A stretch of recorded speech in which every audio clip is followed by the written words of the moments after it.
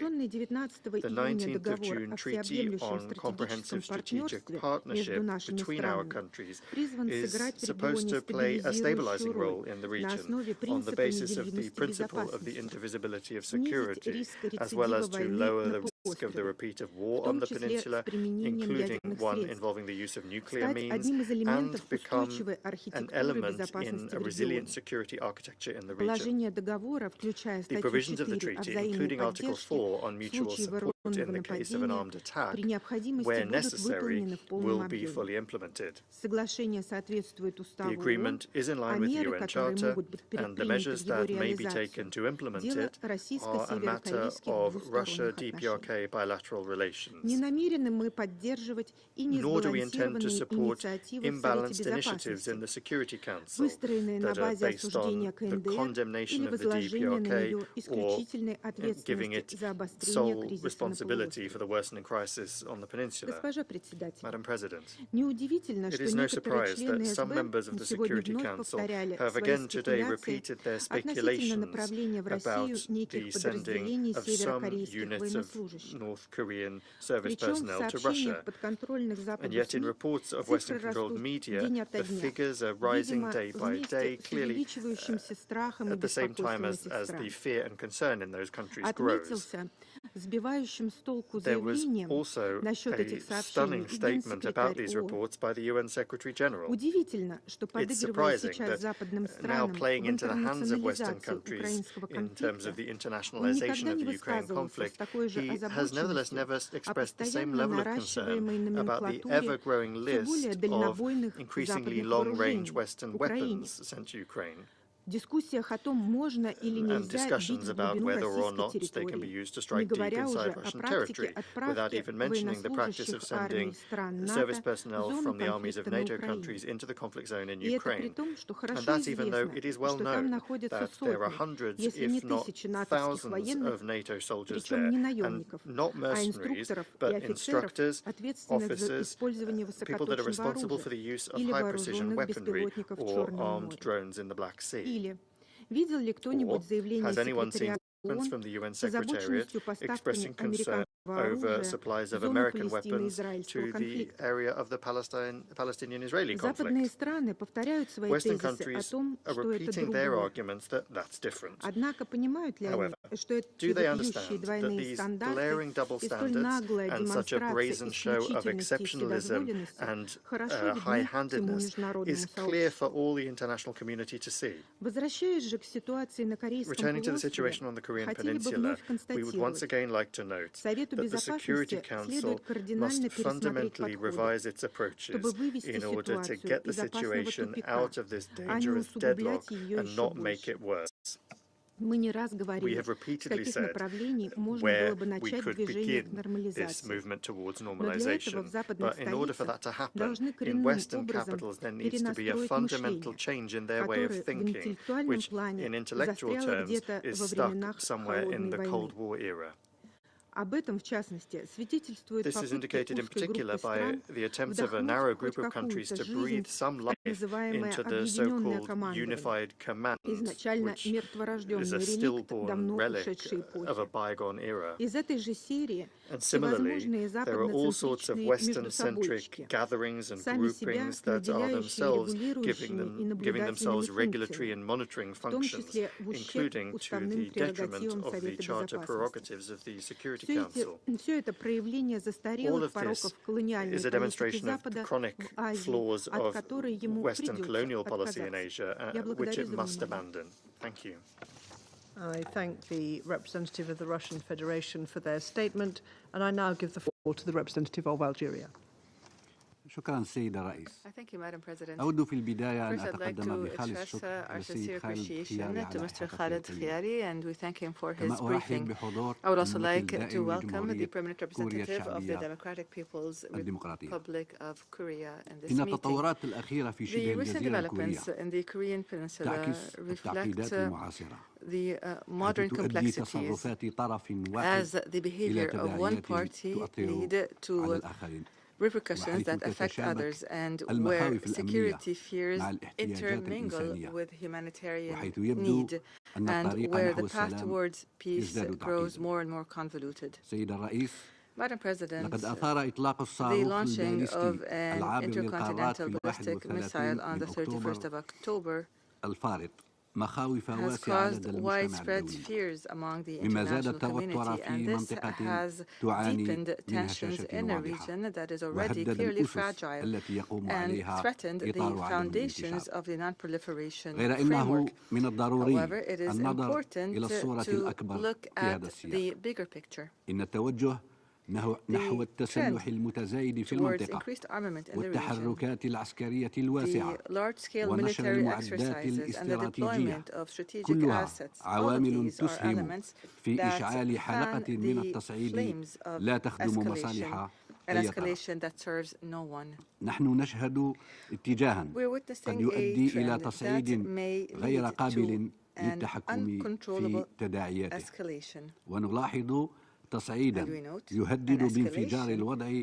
that في منطقة threatens بأكملها to cause an explosion كما in the نرى entire وضعا region. إنسانيا We also see a humanitarian يتطلب situation تدخلا that requires عاجلا. urgent intervention. سيد الرئيس، Madam President, علمنا التاريخ أن history النزاعات has لها taught كلفة us باهظة that conflicts وأن الحوار exact a high أيضا price يحمل في and that طياته dialogue قدرة على إحداث is able التحول to المنشود. achieve the ثلاثة transformation مبادئ رئيسية that we seek. ينبغي أن Three توجه main مسارنا principles must نحو guide المستقبل our في efforts هذه القضية. towards the future أولاً، of this file. التصعيد العسكري Military لن يؤدي إلى escalation الحل will المنشود. not achieve ثانياً، the needed outcome. العقوبات وحدها Sanctions لا alone يمكن أن cannot تخلق create سلاما a sustainable مستداما. peace. ثالثاً، And third, الحوار dialogue, مهما بدا no صعبا matter how difficult, يظل الوسيلة is الأقوى لتحقيق the الحل. solid path للأسف towards a solution. الواقع الذي نواجهه Unfortunately, the reality that we are facing is a grim one. التوترات العسكرية في Military تصاعد tensions مستمر. are on the rise الاحتياجات constantly. الإنسانية تتفاقم Humanitarian needs وتصبح are أكثر multiplying إلحاحا. and becoming more urgent. القنوات الدبلوماسية Diplomatic channels غير are مستغلة كما يجب underutilized, والمدنيون and هم من civilians are يتحملون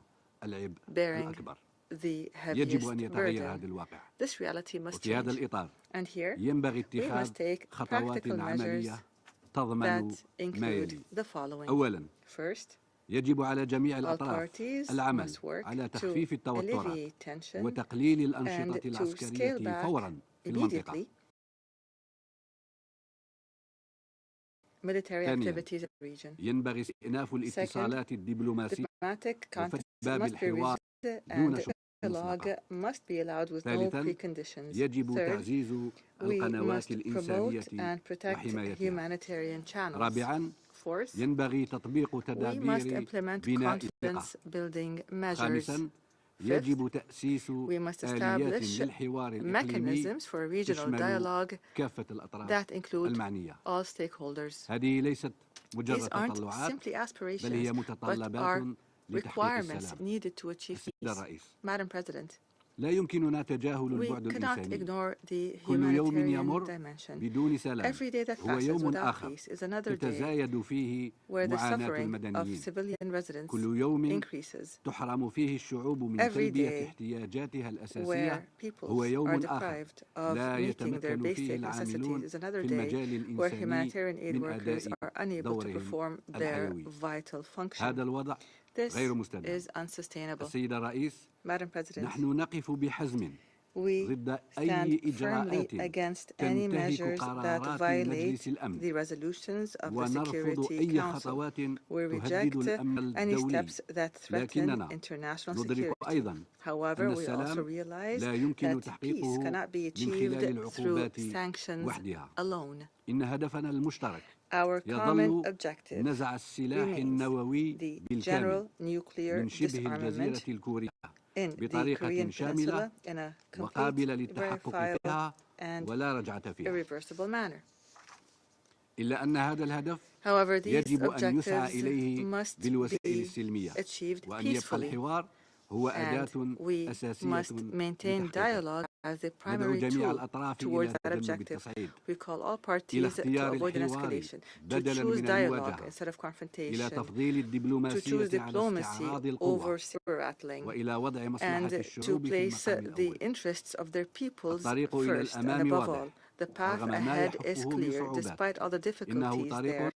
It is a يتطلب path that الشجاعة requires the courage لاختيار to choose الحوار في dialogue ظل amidst tension. It requires patience when progress appears to be slow. It requires a commitment when obstacles seem insurmountable. However, this path is the only path to a permanent peace. The choice is ours. Let us choose peace over constant escalation. Tension is not inevitable, and peace is not out of reach. I thank you. I thank the representative of Algeria for their statement. I shall now make a statement in my capacity as the representative of the United Kingdom. I'd like to start by thanking ASG Chiari for his briefing today. The United Kingdom unequivocally condemns the DPRK's latest intercontinental ballistic missile launch. This was the longest launch ever conducted by the DPRK, lasting 86 minutes. This is yet another egregious violation of multiple UN Security Council resolutions. It shows that the DPRK continues to advance its illegal nuclear and ballistic weapons programs, posing a clear threat to global peace and security. In 2024 alone, the DPRK has recklessly launched one failed satellite, 2 intermediate-range ballistic missiles, and at least 36 short-range ballistic missiles. The DPRK also attempted to launch 1 multiple independently targeted re-entry vehicle. Year by year, the DPRK flaunts its growing nuclear capabilities. Yet still, some council members prevent us from speaking out with one voice. This strategy of silence has failed. It is time for us to act, to defend the global non-proliferation architecture, to uphold the Nuclear Non-Proliferation Treaty, and to deliver on the mandate of this Council to address the most pressing threats to peace and security. Colleagues, it is less than a week since we discussed the DPRK's flagrant violations of UN Security Council resolutions. The Russian Foreign Minister alarmingly said that, I quote, "Applying the term denuclearization to DPRK no longer makes any sense. This is off the table." End of quote. This statement of fiction, alongside Russia's veto of the 1718 Committee's panel of experts earlier this year, has emboldened the DPRK to continue its unlawful behaviour, knowing it has immunity from a permanent member of this Council. So, I call on Russia and all members of this Council to condemn this launch and restate their commitment to implementing all relevant Council resolutions. I urge the DPRK to abandon its illegal nuclear and ballistic weapons programs, which are diverting resources away from improving the lives of the DPRK's people. The UK is committed to securing peace on the Korean Peninsula. We call on the DPRK to take up repeated offers from the United States and the Republic of Korea towards dialogue. Diplomacy is the only route to sustained peace on the peninsula. I resume my function as President of the Council, and I now give the floor to the representative of the Democratic People's Republic of Korea.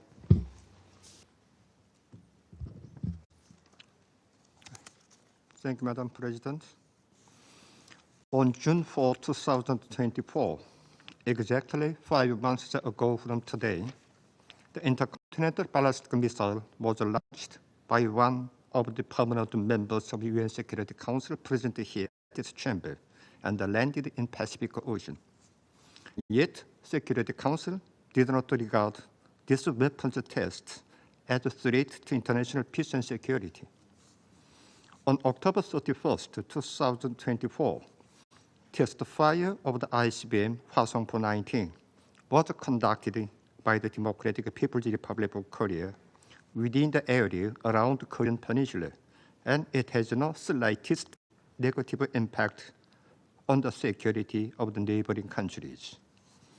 Notwithstanding this, UN Security Council, at the request of the United States, a perpetrator of a mentioned ICBM launched and its satellite forces, convened this meeting today to take issue with the DPRK's ICBM test fire.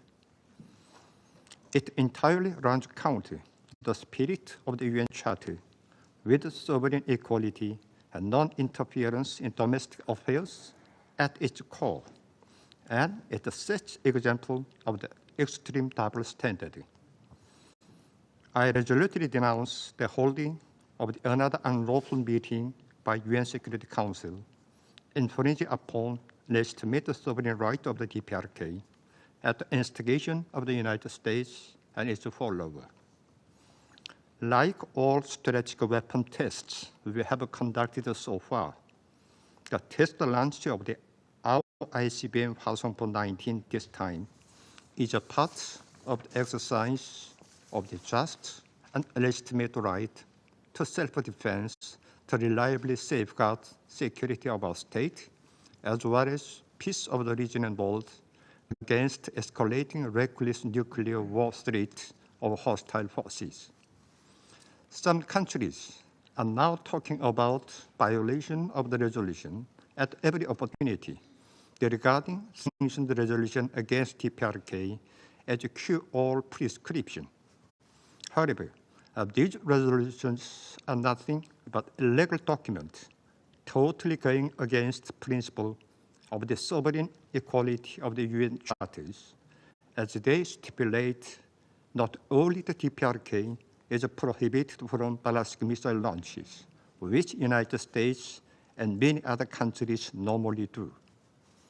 It is indeed extreme manifestation of illogic that can never be understood with common sense to disparage the just and legitimate exercise of the DPRK's right to self-defense, which cause no harm to the neighboring countries, whereas inhumane atrocity committed by Israel are justified as the exercise of the right to self-defense, which massacre tens of thousands of civilians in Gaza Strip and turned the whole Middle East into the sheer hell by expanding the battlefields to Lebanon and Iran. The United States and ROK stage war drills involving strategic nuclear assets while recklessly clamoring about hysterical words like end of a region. These military provocations are indeed the threat to global peace and security, which should be addressed by Security Council without delay, as they constitute dangerous acts that invite the disaster of the nuclear war in and around the Korean Peninsula. In the here and now, the anti-DPRK confrontational schemes of the United States and its satellite forces in Korean Peninsula are more reckless, provocative, and dangerous than at any time in history. US-ROK alliance with a 17 years crime-ridden history has evolved today into nuclear-based military bloc and nuclear war alliance, both in name and reality. It leads qualitative change in terms of the nuclear threat to the DPRK and security environment of the Korean Peninsula. It opens up wide possibilities of nuclear war. Moreover, tripartite joint military exercise of the United States, Japan, and ROK targeting the DPRK are conducted on the regular and systematic basis from this year. Illegal and unlawful UN command is being reformed into practical command. This worrisome reality is a testament to who are destroyer of the security environment of the Korean Peninsula. It is extreme double standard and blatant infringement on our national sovereignty and dignity to turn blind eye to excessive military maneuver of the countries hostile to DPRK, but instead make an issue of our just and legitimate exercise of the right to self-defense to deter them. The Comrade Kim Jong-un, President of State Affairs of DPRK, said that only the peace that can be defended by powerful strengths enough to control deter the enemy is reliable, secure, and durable peace, and herein lies the sure guarantee for peace and future of the DPRK and her people. The prevailing security environment of the DPRK and ever-increasing prospects of threats and challenges require us to make sustained efforts to maintain and enhance strategic power capable of deterring the enemy and controlling situation in the responsible way. It is immutable law proved by history that destruction of the balance of power inevitably gives rise to a war. It is only to natural and logic in the view of the theory of the balance to steadily grow military supremacy to deter ongoing external threat. We will accelerate and not let up on build up our nuclear force that can counter any threat presented by hostile nuclear weapon states. There will ever and never be any change in this line. As responsible nuclear weapon states, the DPRK will in the future too discharge its responsibility and the role to safeguard the peace and stability of Korean Peninsula, Northeast Asia, and the rest of the world, and to establish an independent and peaceful international order based on respect for sovereignty, non-interference in internal affairs, justice, and equality. I thank you. I thank the representative of the Democratic People's Republic of Korea for their statement. The representative of the United States has asked for the floor to make a further statement. I give them the floor. Thank you very much, Madam President. And I apologize for taking the floor second time, but I need to address a few points that have been raised here. First and foremost, just for those who may not be aware, the DPRK is under sanctions by the United Nations Security Council, not the United States. As the DPRK representative said here, that this meeting of the Council is illegal. The Council is not holding an illegal meeting, as he maintains. DPRK is on the Council's agenda. It is sanctioned by the Council. So I would just say to the DPRK representative, he should read the charter, and if he needs a copy of it, we can certainly get that for him. To address a couple of points that were raised by the representative of China here, with regards to engagement with DPRK, the United States has repeatedly offered to have unconditional talks with the DPRK. Every time that we have made this point and reached out our hand, it was met by a clenched fist. To our Russian colleague, the point about why is DPRK, the issue of DPRK being raised in a meeting here.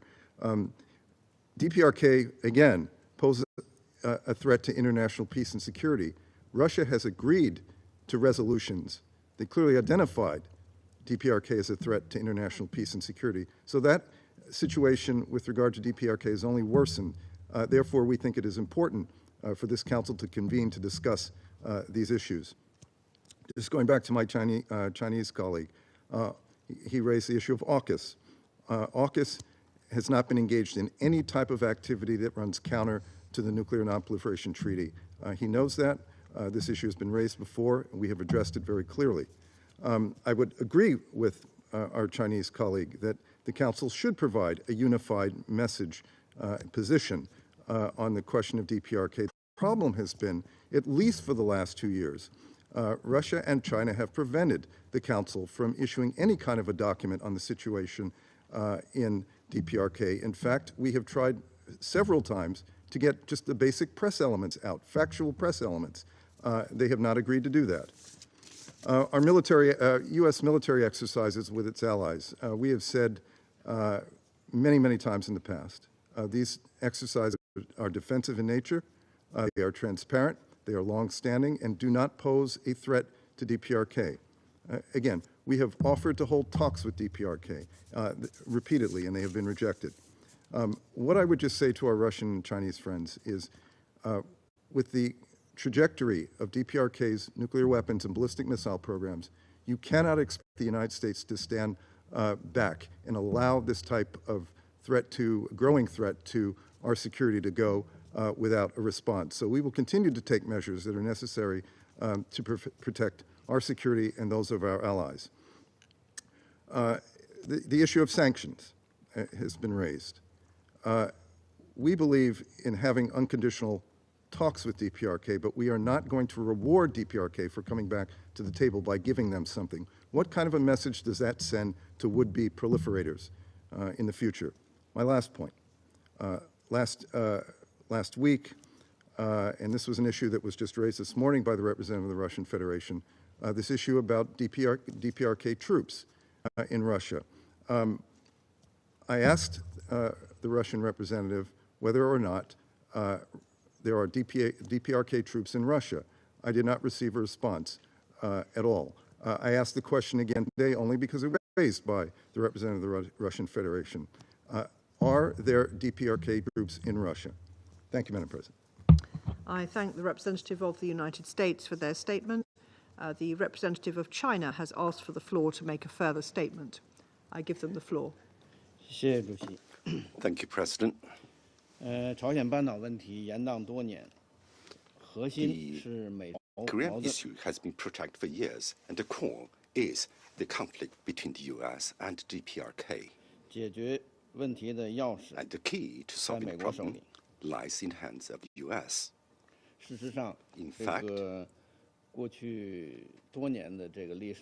history of the years has given us ample reason to question whether or not the U.S. is intent sincerely on easing the tension on the peninsula.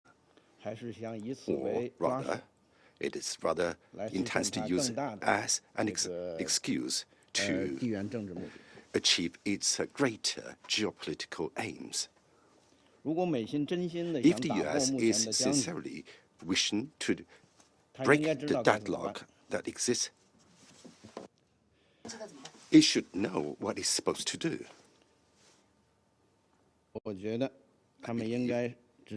They should know that in order to break the current stalemate, it should stay away from the bloc confrontation and the bloc politics and stop military exercises at will and the exerting of constant deterrence and pressure. Only in this way can we promote the de-escalation on the peninsula and create a favorable environment for solving the problems facing us through a dialogue and a peaceful manner, or rather laying a solid foundation for that purpose. As to the voice from the Council, we have stated our position numerously on this particular matter. The approach of the Council on the question of the peninsula should be that of easing tension rather than exacerbating tensions or conflicts. To call on or call for exerting pressure or sanctions does a disservice to easing tension and can instead cause escalating or cascades of tension or escalation of the situation. Therefore, we are against such approach. As to the matter of AUKUS, on many occasions, China has made clear its position, and I'm pretty sure that position has been supported by many member states. The agreement amongst the three countries runs counter to the purpose and principles of the Nuclear Non-Proliferation Treaty, and will create a very dangerous precedent. We once again call upon the three countries in question, that is the US, the UK, and Australia, to act prudently and try and avoid exacerbating the tension in the Asia and Pacific region or affecting or undermining the peace in the world. Or the efforts against the proliferation. The installment of land-based missiles in the Philippines by the U.S., I wish to respond to what was said by my U.S. colleague. I want to say that land-based missiles represent aggressive weapons and can cause easily strategic miscalculations and visibly increase the anxiety or lack of security amongst countries in the region, and add to the regional arms race and military confrontation, and will eventually undermine the collective security interests of all countries, including the U.S. and its allies in the Asia-Pacific region. It is a hope that the U.S. can look squarely at the just from the countries in the region and abandon its erroneous practice by abandoning its to install the land-based missiles in the Asia-Pacific region. We also hope that the U.S. and its allies can play a constructive role in this regard. Thank you. I thank the representative of China for their statement. The representative of the Russian Federation has asked for the floor to make a further statement. I give them the floor. Благодарю, госпожа председатель. Хотела бы кратко ответить на ремарки представителя США и призвать его внимательно слушать наши выступления в Совете Безопасности. Сегодня мы представили свои оценки ситуации на Корейском полуострове, отношения к нынешнему заседанию, а также ответили на вопросы по поводу российско-северокорейского сотрудничества. Мы высказали озабоченность относительно ситуации на Корейском полуострове и указали, что Соединенные Штаты Америки и поддерживающие их страны являются основным источником этой напряженности и ведут дело к эскалации и опасной черте. Для того, чтобы наши тезисы были более понятны представителю США, я обязательно, как только будет переведено наше заявление на английский язык, направлю его в индивидуальном порядке. Я благодарю за внимание. Thank you. I thank the representative of the Russian Federation for their statement. The representative of the Democratic People's Republic of Korea has asked for the floor to make a further statement. I give them the floor. Thank you, Madam President. I want to take a floor to respond the comment made by U.S. delegation.